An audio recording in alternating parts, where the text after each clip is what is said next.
నెత్తి మీద దరిద్రం ఉండి నువ్వు జగిత్యాలలో ఓడిపోతే ప్రజలు తిరస్కరిస్తే నీకు మంత్రి పదవి ఇవ్వకపోతే ప్రజాపాలన పోవాలనా? ఇవాళ నిన్ను పెద్ద మనిషి అని మేము పిలవాలనా?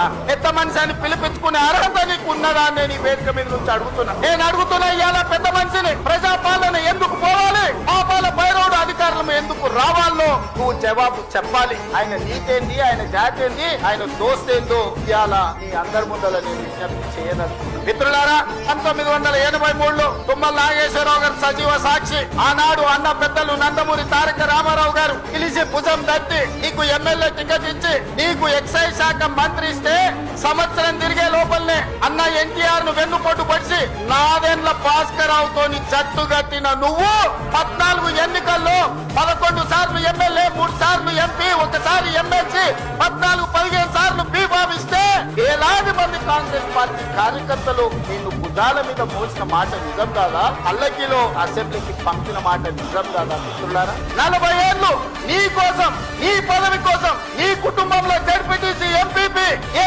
పదవి వచ్చినా నీ కుటుంబానికి ఇచ్చుకున్నా జగిత్యాల కాంగ్రెస్ పార్టీ కార్యకర్తలు మౌనంగా నీ కుటుంబానికి ఊడిగం చేసిన మాట నిజం కాదా?